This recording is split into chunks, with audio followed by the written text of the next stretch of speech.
Graça e na paz do Senhor Jesus Cristo. Louvado e exaltado, engrandecido seja o nome do Senhor. Quero agradecer a Deus por esta rica oportunidade de estar mais uma vez aqui nesta casa, louvando e exaltando o nome do Senhor juntamente com os irmãos.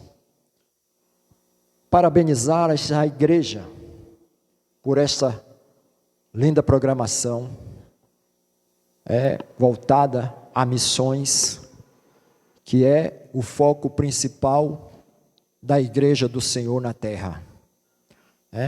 Quero estar assim, estendendo meus agradecimentos ao pastor Daniel, a quem estou tendo a oportunidade de conhecer. Que Deus continue abençoando sua vida, seu ministério, sua família, em nome de Jesus Cristo. Quero também, assim, estar estendendo o meu agradecimento ao pastor Júlio, sua esposa. Que Deus abençoe. Obrigado por nos receber aqui mais uma vez.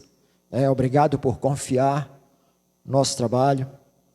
Quero estar agradecendo também ao pastor Valdélio. Em nome de Jesus, por ter lembrado do nosso nome e ter nos feito o convite. Quero agradecer a toda a igreja. Muito obrigado. E quero também não deixar de faltar o agradecimento ao irmão Esaú, a quem eu conheço há um bom tempo, e que graças a Deus a nossa amizade tem sido uma amizade verdadeira, graças a Deus tem sido uma amizade muito proveitosa. Que Deus abençoe sua vida, meu irmão, em nome do Senhor Jesus Cristo, amém? Para os irmãos que não me conhecem ainda, meu nome é Erisnaldo, e congrego na igreja Santa Geração, Avenida Siqueira Campos, me perdoe, eu esqueci o número, mas sob a liderança do bispo Reginaldo Barros, e sob a liderança também do pastor Reginaldo Júnior, e ali nós fazemos a obra do Senhor juntamente com eles, em nome de Jesus, amém? Então, eu creio que nesta noite Deus tem algo a compartilhar comigo e com você. Você não veio aqui para ver Erisnaldo, você veio aqui para ouvir a palavra do Senhor. E quem fala conosco não é Erisnaldo, quem fala conosco é o Espírito Santo de Deus.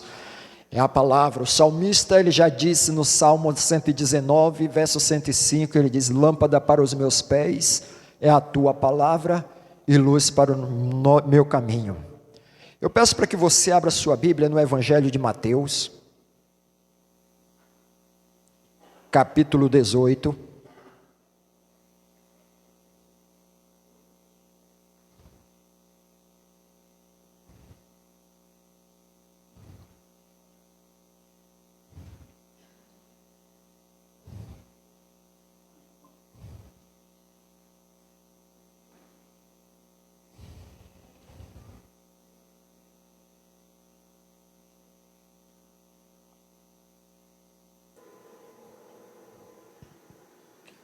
Após a leitura, se você puder ela manter aberta, será muito bom.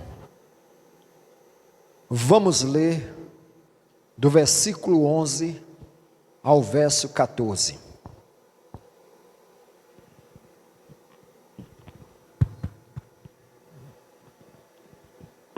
Mateus, capítulo 18, do verso 11 ao verso 18. Nos diz o seguinte: porque o Filho do Homem veio salvar o que se tinha perdido. Que vos parece? Se algum homem tiver 100 ovelhas, e uma delas se desgarrar, não irá pelos montes, deixando as 99, em busca da que se desgarrou? E se porventura a encontra, em verdade vos digo que maior prazer tem por aquela do que pelas 99 que se não desgarraram. Assim também não é vontade de vosso Pai que está nos céus, que um destes pequeninos se perca. Amém? Senhor, teu servo já orou por esse momento, ó Pai. Deus, eu só quero tão somente te fazer um pedido nessa noite, Senhor da glória. Meu Pai, que o homem diminua e que o Senhor cresça nesse lugar. Meu Deus, derrama sobre nós o espírito de sabedoria, Pai, e de revelação, Deus. Ilumina os olhos do nosso entendimento nesta noite. Renova as nossas mentes através da Tua santa palavra. E que nessa noite, Pai, possamos sair daqui transformados, curados pela Tua palavra, Pai. Em nome de Jesus. Amém. Irmãos, nós estamos na programação que fala sobre missões. Completar a missão. O texto que nós acabamos de ler é uma parábola que Jesus fez. E ele fala acerca dele mesmo, ele diz: porque o Filho do Homem veio salvar o que se havia perdido. Mas, nesta noite, o foco principal da mensagem são os versículos 13, 12 e 13. Observe a parábola que Jesus ele disse. Que vos parece? Olha, Jesus ele fala, o Filho do Homem veio salvar o que se havia perdido. Foi maravilhoso ver aqui à frente vários países representados, de pessoas que ainda precisam e carecem de conhecer a Jesus. É muito verdadeiro a colocação do ministro de louvor aqui, quando ele diz que a gente olha para os países, mas precisamos perceber que aqui em Jiquié também tem muitas pessoas carentes de ouvir o evangelho de salvação. É muito oportuno esta palavra. Quando Jesus ele fala, o Filho do Homem veio buscar e salvar o que se havia perdido, logo nós pensamos a África, logo nós pensamos os países por aí afora, tal. Mas depois Jesus ele vai entrar numa fala onde ele vai trazer um assunto tão importante para nossas vidas nessa noite. Porque ele vai falar nesta parábola, ele vai falar de um relacionamento entre o pastor e as ovelhas. Mas eu não estou falando nesta noite de um relacionamento entre pastor Júlio e as ovelhas, entre o pastor Daniel e as ovelhas. Eu estou falando do pastor do Salmo 23, versículo 1, quando a Bíblia diz: o Senhor é o meu pastor e nada me faltará. Nesta noite eu quero falar do relacionamento do supremo pastor com as suas ovelhas. E olha a fala de Jesus, ele diz: que vos parece, se um homem tiver 100 ovelhas, e uma delas se desgarrar? Perceba uma coisa, o homem tem 100 ovelhas, e ele perde uma, ele ainda fica com 99 ovelhas, 99 ovelhas. Mas Jesus disse: que vos parece, se um homem perder uma ovelha, se um homem tem 100 ovelhas, e uma delas se desgarrar? Percebam uma coisa, ele diz, a ovelha se desgarrou, a ovelha se desgarrou, não foram as outras ovelhas que tiraram ela do rebanho, muito menos o homem dono delas, porque Jesus ele afirmou o seguinte: todo aquele que vem a mim, de maneira nenhuma eu lanço fora. Jesus não lança fora ninguém que vai a Ele, ninguém que vem a Ele, ninguém que busca Ele, ninguém que vai ao seu encontro. Jesus não lança fora, porque Ele não faz acepção de pessoa. Tanto faz ser branco, negro, rico, pobre, leigo, poliglota, tanto faz. Para Ele, todos são iguais. Ele não faz acepção de pessoa. Então, não foi nem as ovelhas e nem o dono que tirou aquela ovelhinha. Ela se desgarrou. Ela perdeu o foco da caminhada do rebanho. Ela perdeu o foco do direcionamento do dono dela, daquele que estava apacentando ela.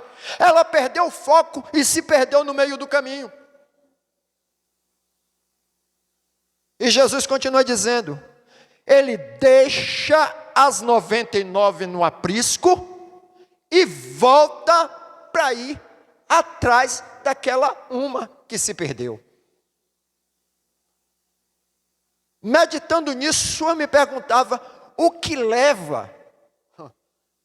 é que leva um homem que tem 100 ovelhas, perdeu uma só, o que é que leva ele deixar as 99 lá, para vir atrás daquela que perdeu, que se desgarrou?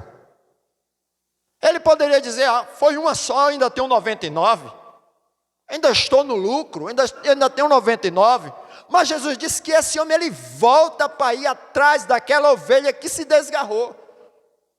Então, nesta noite, irmãos, dentro da palavra de Deus, eu encontro 5 motivos que levam aquele homem a tomar aquela atitude. E eu quero ressaltar para você, eu não estou falando do pastor local, do pastor terreno, eu estou falando do seu supremo pastor, que é o Senhor Jesus Cristo.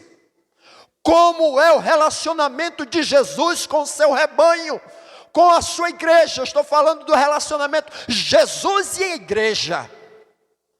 Ele está dizendo, uma se desgarrou, mas ele voltou. E a pergunta que eu deixei aqui no ar foi, o que motiva aquele homem a deixar 99 para ir atrás de uma, quando ele poderia dizer, deixa ela lá, quando ela quebrar a cara lá, ela vem, quando ela aprender lá, deixa ela quebrar a cara lá, quando ela quebrar a cara, ela vem. Não, ao contrário disso, ele vai atrás dela. Então, nesta noite, eu tenho, dentro da palavra do Senhor, 5 motivos para que essa pergunta seja respondida. A primeira delas, o primeiro motivo que leva esse homem até a esta atitude, é a que está em Efésios 2:4. Mas Deus, que é riquíssimo em misericórdia, com seu muito amor, pelo que nos amou. Aleluia.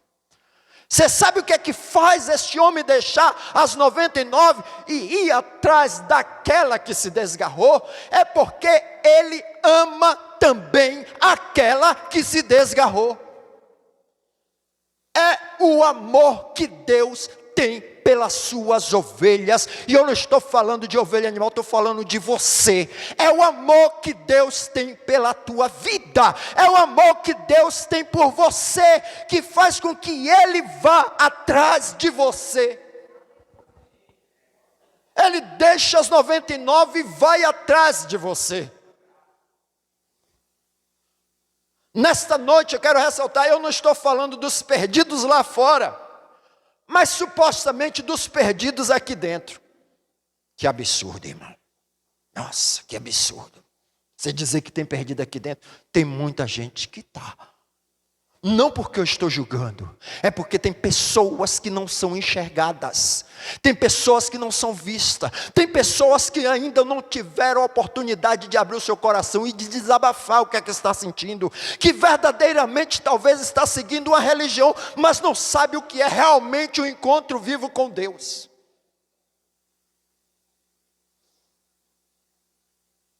Primeiro motivo que leva aquele homem a deixar o seu rebanho e ir atrás da que se desgarrou. E olha, volta a ressaltar, vou sempre bater nessa tecla nessa noite. A ovelha se desgarrou. Foi ela que se desgarrou.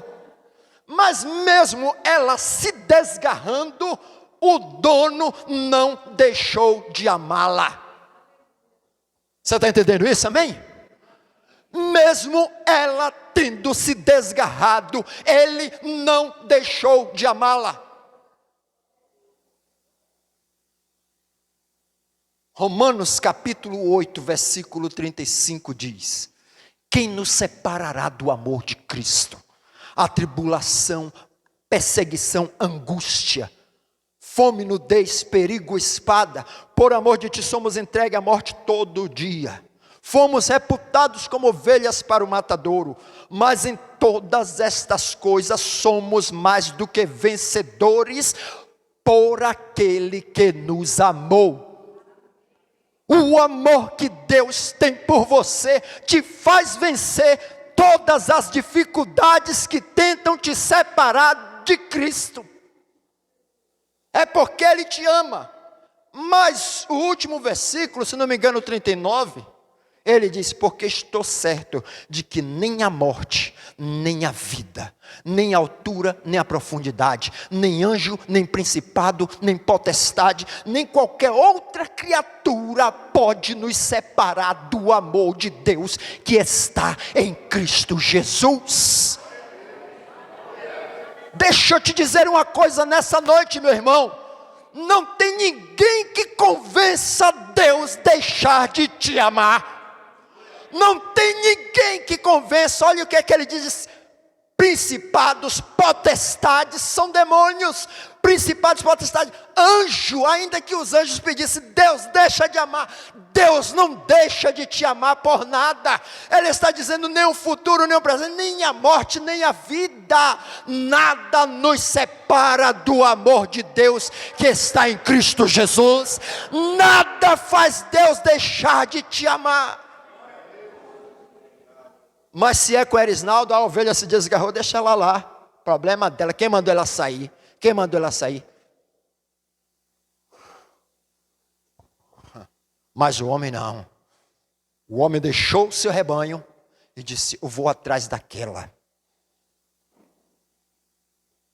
Talvez alguém possa dizer: foi ela que saiu, Senhor, do teu rebanho. Foi ela que errou, foi ela que pecou, foi ela isso e aquilo outro. Mas eu amo. O amor dele é maior. O amor dele supera. O amor dele é maior. Supera. João, ele diz no Evangelho de João 3,16, verso que a gente já conhece. Deus amou o mundo de tal maneira. João não achou naquele momento um adjetivo que pudesse qualificar o tamanho do amor de Deus. Ele diz: Deus amou o mundo de tal maneira. Primeiro motivo: Deus nos ama. E nada te separa do amor de Deus. Nada faz Deus deixar de te amar. Nada. Segundo motivo está também em Efésios 2,4. Olha como ele inicia dizendo: mas Deus, que é riquíssimo em misericórdia. Deus é riquíssimo em misericórdia.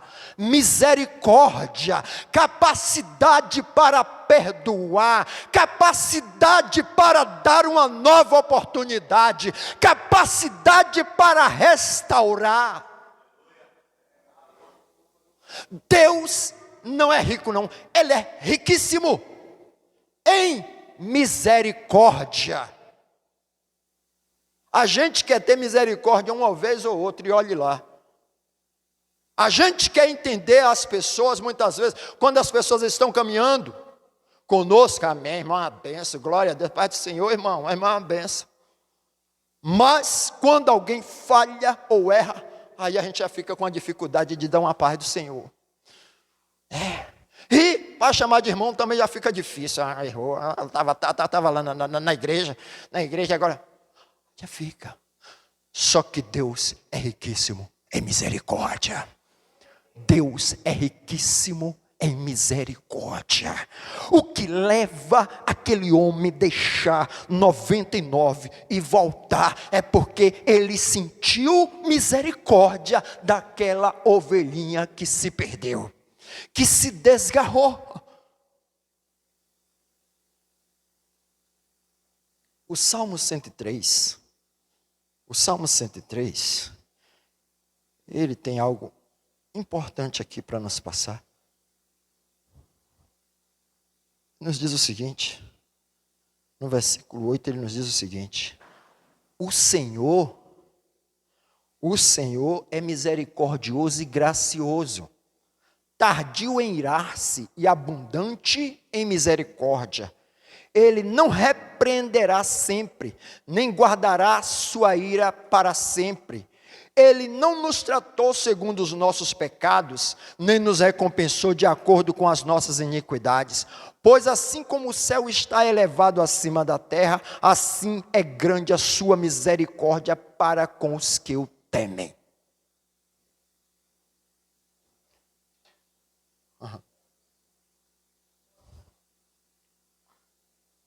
Sabe muitas vezes o que é que acontece, irmãos? É que quando estamos todos nós assim nesse momento aqui, ó, todo mundo se ama.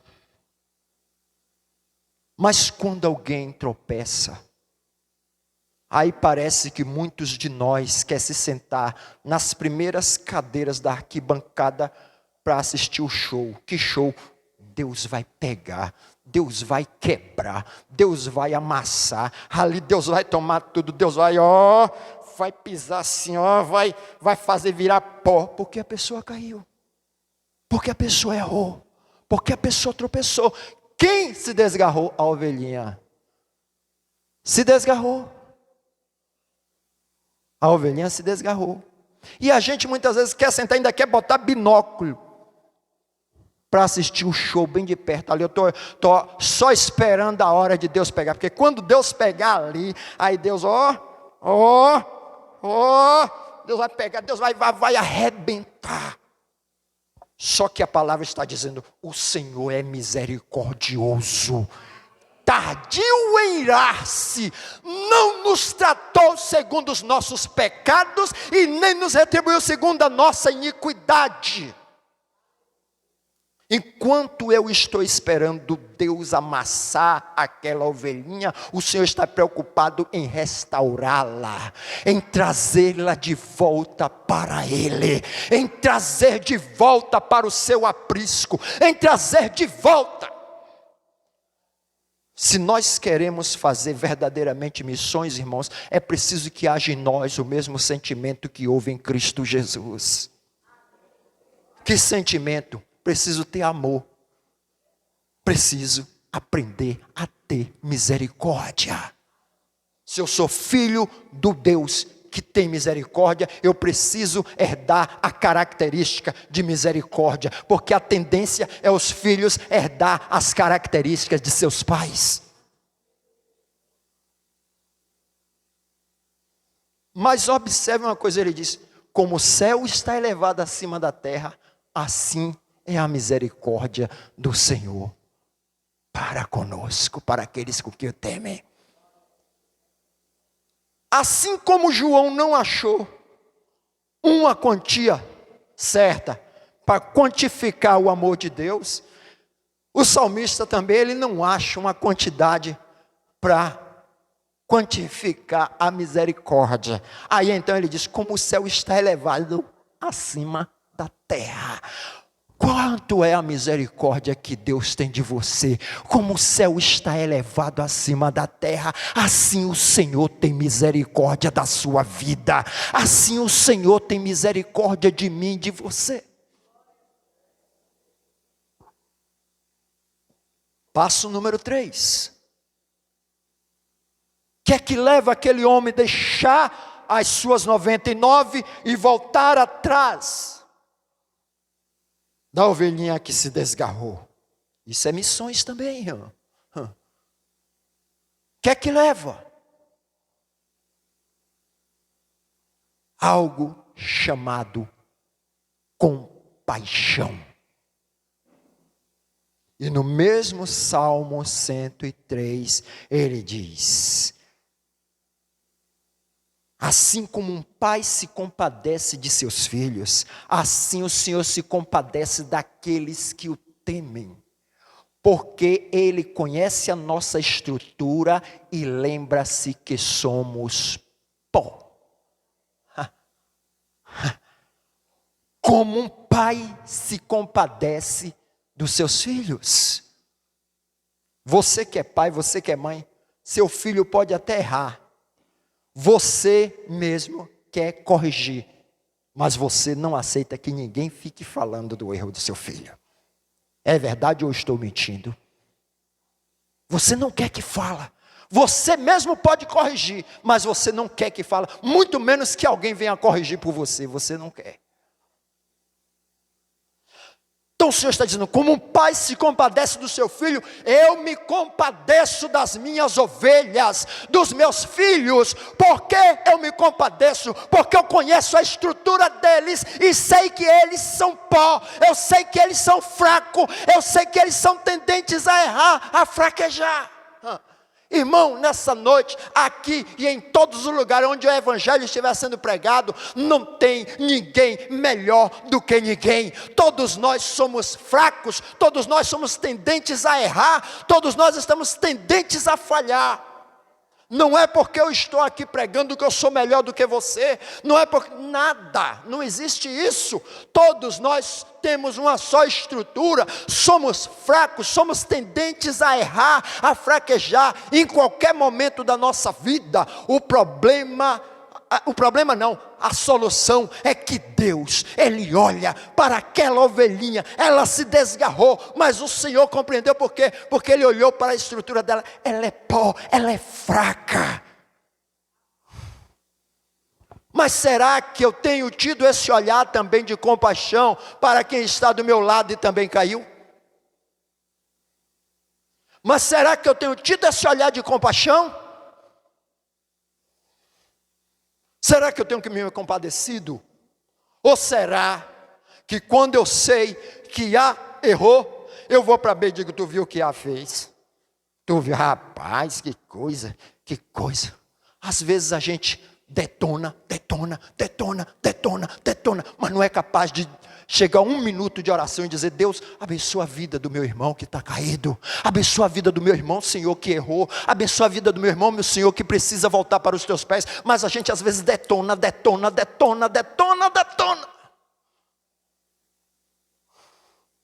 E ainda queremos convencer a Deus de fazer algo com Ele. A palavra está dizendo nessa noite, meu irmão, como um pai se compadece de seu filho, assim o Senhor se compadece daqueles que o temem. Porque Ele conhece a nossa estrutura e lembra-se que somos pó.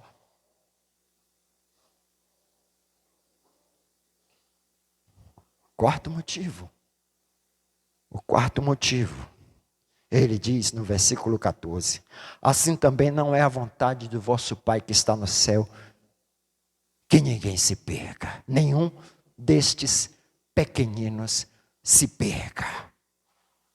É o valor que você, como ovelha, tem para Ele. Existe uma mensagem mentirosa de dizer, nós não valemos nada.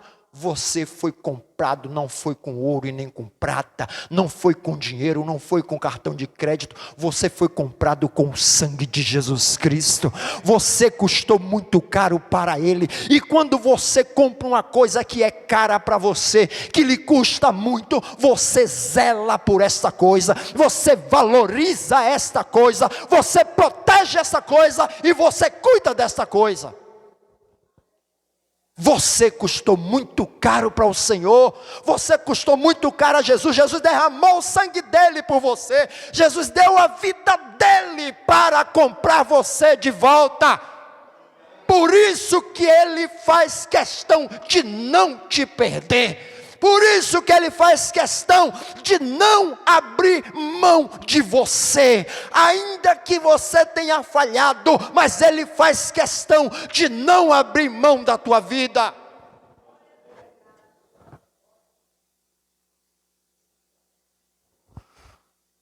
É o valor que você tem para Ele. Você tem valor para Deus. Deus colocou em você o selo do Espírito Santo. E Ele diz aqui que ninguém ouse a escandalizar um destes pequeninos que crê em mim. A quem Ele está chamando de pequenino? Aqueles que creem nele. Que ninguém ouse, porque eles são meus. Ele faz questão de você. Amém? Amém? A igreja está entendendo? Amém? E o quinto motivo. Jesus, ele diz aqui no Evangelho de Mateus, ele diz que no dia do juízo, ele colocará na sua esquerda, ele colocará os bodes, e na sua direita ele colocará as ovelhas. Dentro da obra, existe ovelha e bode. Bode não aceita correção, bode não aceita ouvir que está errado, bode não quer ser corrigido. O bode, quando leva uma possível correção, ele sai da igreja, ele fecha a cara, ele sai da igreja. A ovelha não, a ovelha é mansa, a ovelha é dócil, a ovelha tende a obedecer. João capítulo 10, Jesus disse o seguinte: aquele que não entra pela porta no curral das ovelhas é ladrão e salteador. Aquele, pois, que entra pela porta é o pastor das ovelhas. Jesus, ele só entra pela porta. Jesus não entra por janela, Jesus não pula muro, não entra pelos fundos, Jesus só entra pela porta, tanto que ele diz: eis que eu estou à porta e bato. Se alguém ouvir a minha voz e abrir, eu entro. Jesus só entra pela porta, mas ele disse: aquele que entra pela porta é o pastor das ovelhas. A este o porteiro abre. Porque Jesus fez questão de entrar pela porta? Porque quem chega na tua casa, bate na tua porta, só entra nela se você permitir. Se você não quiser, você atende da porta mesmo e ela vai embora. Mas se você permitir, você diz: entra fulano, entra ciclano. Só entra na sua casa quem você permite. Jesus só entra na vida de quem permite que ele entre. Aí ele diz: a este o porteiro abre, e as ovelhas ouvem sua voz. Quem é ovelha tem costume de ouvir a voz do seu pastor. Você está entendendo isso? Amém? Quem é ovelha tem costume de ouvir a voz do seu pastor. Ele diz: e ele as tira para fora e vai adiante delas, e elas o seguem. A ovelha segue o seu pastor. Aí ele diz: elas seguem a ele porque conhecem a sua voz.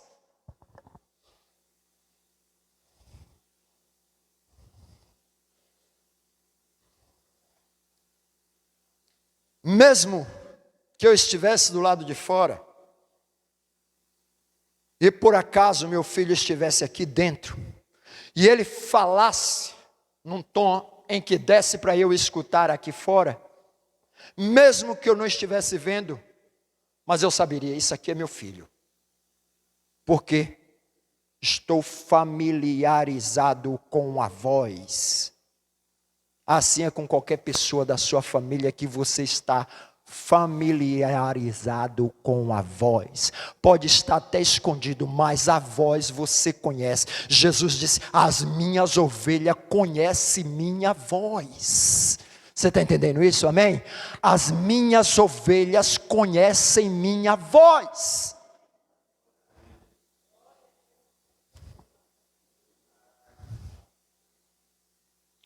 Ela caiu, ela se desgarrou, mas ela não virou bode só porque se desgarrou.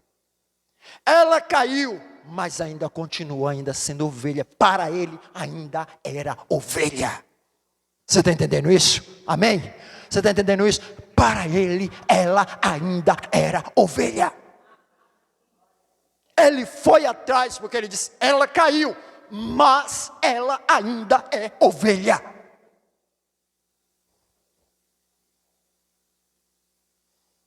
Então você está vendo aí 5 motivos. Primeiro motivo, o amor de Deus. Segundo motivo, a misericórdia de Deus. Terceiro motivo, a compaixão de Deus. Quarto motivo, você tem valor para Ele. Quinto motivo, você é ovelha dele. Mas o que me chama a atenção, irmãos, ainda é, para a gente caminhar em direção ao fim, o que me chama a atenção é que Ele deixou as ovelhas, as 99, e foi atrás da outra pelos montes. Observe que ele não foi por um caminho reto. Ele foi pelos montes, subindo e descendo o monte, subindo e descendo o monte. Foi pelos montes. A Bíblia, ela tem alguns conceitos de monte. Por exemplo, o Salmo 125, ele diz: os que confiam no Senhor serão como o monte de Sião, que não se abala, mas permanece para sempre. Primeiro conceito, nos mostra o quê? Firmeza. Firmeza é como um monte firme, crente firme. Segundo, ele diz: como em volta de Jerusalém estão os montes. Aí nós entendemos que ele está falando de monte, literalmente falando, montanha mesmo, que rodeiam a cidade. Terceiro, ele diz: assim é o Senhor em volta do seu povo. Aí ele usa o monte para representar a proteção de Deus. Mas no Salmo 46 ele diz: ainda que os montes se abalem pela sua braveza. Aí ele já começa a falar de montes a nível de dificuldade. E nesse texto aqui, o Senhor está falando que o homem, quando ele volta atrás da sua ovelhinha perdida, ele encontra no meio do caminho muitos montes das dificuldades. Ele sabe que a ovelhinha vai ter muita dificuldade e não vai conseguir voltar sozinha, porque tem muitos montes na frente dela. Ela está perdida, está ferida, mas tem muitos montes. Então ele volta porque ele sabe que a ovelhinha precisa da ajuda dele. Agora, que montes são esses, irmãos? Só quero te mostrar 3. O primeiro deles está lá em Lucas capítulo 10. Quando Jesus disse a parábola do bom samaritano. Jesus disse: um homem descia de Jerusalém para Jericó. No meio do caminho os bandidos pegaram ele, bateram, espancaram e jogaram ele lá à toa. Descia pelo mesmo caminho um certo sacerdote. Olhou para ele, virou o rosto e passou. Depois veio um levita, olhou para ele, tirou o rosto e passou. O primeiro monte que a ovelha encontra para voltar ao rebanho, irmãos, é a indiferença ministerial, é a falta de uma assistência ministerial, é a falta de uma compaixão ministerial, é a falta de um amor ministerial. Esse é o primeiro monte que a ovelha encontra. Sabe qual é o segundo monte? Sabe qual é o segundo monte? O segundo monte também está aqui no livro de Lucas, capítulo 15. A Bíblia diz que o filho pródigo erra, faz isso, faz aquilo, mas volta, se reconcilia com o pai. Quando está acontecendo a festa na casa do pai, o filho mais velho voltou e disse: o que é que está acontecendo aí? Ah, teu irmão voltou e teu pai fez uma festa por conta dele, que está feliz. Ele fica sem querer entrar. Quando o pai sai, ele diz: eu estou sempre aqui na tua casa. Eu estou sempre aqui, eu nunca me desviei, eu nunca saí da tua presença, nunca saí, mas esse teu filho que gastou tudo que é teu com as prostitutas.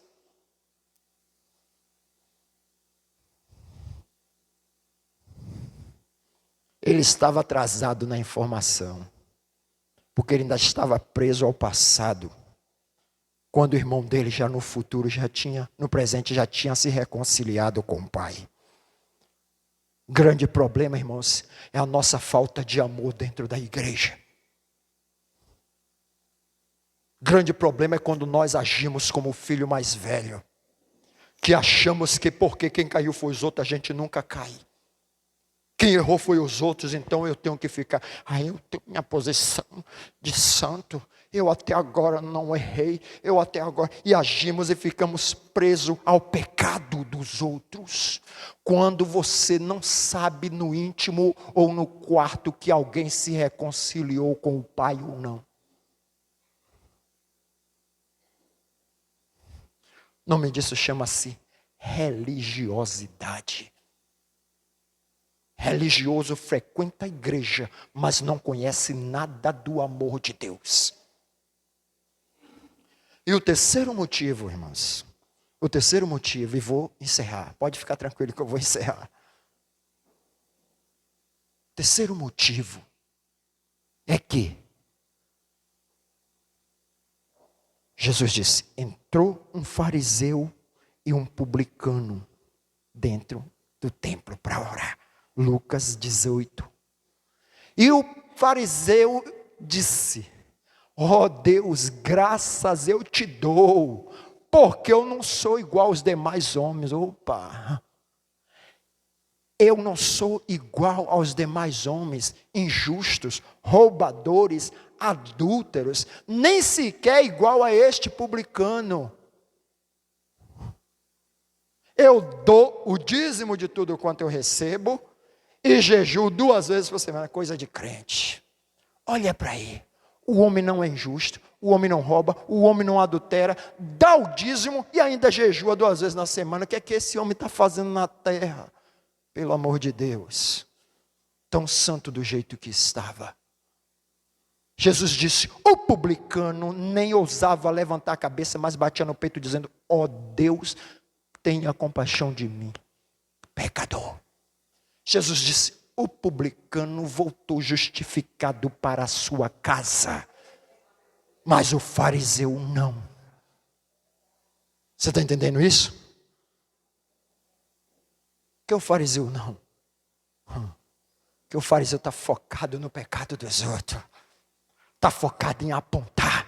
Está focado em mostrar uma possível santidade, apontando o pecado dos outros. Está focado que está agindo igual aqueles que trouxeram a mulher adúltera diante de Jesus e disseram: mestre, essa mulher foi pega em adultério, e a lei nos diz que nós devemos apedrejar. Mestre, a mulher foi pega em adultério, mestre. O que é que o Senhor nos diz? Sabe o que é que me chama a atenção ali, irmãos? Que Jesus não levantou a cabeça e disse: quem não adulterou, jogue a primeira pedra. Jesus disse: quem estiver sem pecado. Ele não diz quem não adulterou, ele diz quem estiver sem pecado. Ele estava dizendo o que com isso? Para mim é tudo igual. Adultério, glutonaria, fornicação, bebedice, falar mal dos outros, que há rebelião dentro da igreja, divisão, confusão, rebeldia, é tudo a mesma, com licença da palavra, porcaria. Então, quem não fez nada disso, jogue a primeira pedra. Alguém não adulterou, mas fez outra coisa, é pecado sempre. Então todos nós somos pecadores. Mas o problema, a barreira que a ovelha encontra, o monte que a ovelha encontra, é porque muitas vezes ela sabe que se ela adentrar, eu vou falar em forma figurada, se ela adentrar a essas portas, a atenção vai sair do pregador e vai voltar lá, fulano que estava, tu viu como fulano estava pecando? A gente vai voltar para apontar, a gente vai apontar, ela vai ter medo dos apontamentos. Só que o dono da ovelha, ele passa por cima dos apontamentos, ele passa por cima dos falsos cristãos, ele passa por cima da falta de compaixão ministerial, e ele vai em busca da sua ovelhinha. E quer saber de uma coisa? Quando ele encontra ela, ele não pega ela e dá uma surra, não. Ele pega ela e bota nos braços. Que ele diz: é minha ovelha, está ferida, não precisa de porrada, não precisa de pancada, não precisa de lavagem de cara, o que ela precisa é do meu amor. Voltando para a parábola do bom samaritano, enquanto o sacerdote virou a cara para o que estava caído, enquanto o levita virou a cara, a Bíblia diz, o samaritano ele parou, e quando ele pega aquele homem, o que é que ele faz? Primeira coisa que ele faz, ele lava as feridas dele com o quê? Com vinho. Sabe o que é o vinho? Você já leu sobre o vinho na Santa Ceia? Você já leu? Isto é meu sangue que é derramado por vós. A primeira coisa que o samaritano oferece para o homem que estava machucado foi a perdão de Deus para a tua vida no sangue de Jesus. Depois que ele lava a ferida, sabe o que é que ele faz? Ele passa azeite. Sabe o que é o azeite? Espírito Santo. Aleluia! Se tu quer oferecer alguma coisa a alguém, ofereça vinho, ofereça azeite. Quer ser instrumento nas mãos do Senhor? Tenha azeite e vinho para oferecer. Aquele homem, quando ele acha a ovelhinha dele, ele bota nos braços e traz. E se alegra muito mais pela ovelhinha que ele achou, do que pelas 99 que não precisava de perdão.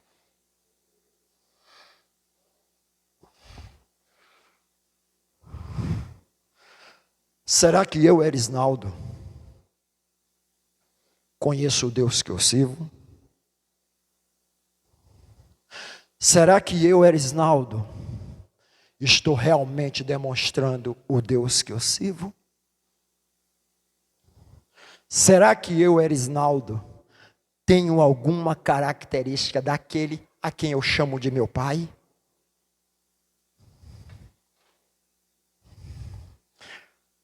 Nós temos aquele costume, né, de dizer, criança, parece o pai, é igual o pai, é igual a mãe. A gente não tem esse costume? Será que realmente alguém pode olhar para nós e dizer, é igual o pai? Será que pode? Não pode dizer isso não, porque eu sou pecador. Não estou falando de pecado não. Eu estou falando em amor. Eu estou falando em compaixão. Eu estou falando em misericórdia. Será que tem essas características em mim? Será que tem essas características em você? Amém? Essa é a palavra do Senhor para nós essa noite. Possamos conhecer o nosso Pai melhor. Saber como é o relacionamento dele para conosco. Teu Pai te ama. Teu Pai tem misericórdia de você. Teu Pai tem compaixão de você. Teu Pai te valoriza. Teu Pai. Amém? E assim eu agradeço essa oportunidade em nome de Jesus. Passa a palavra a quem de direito.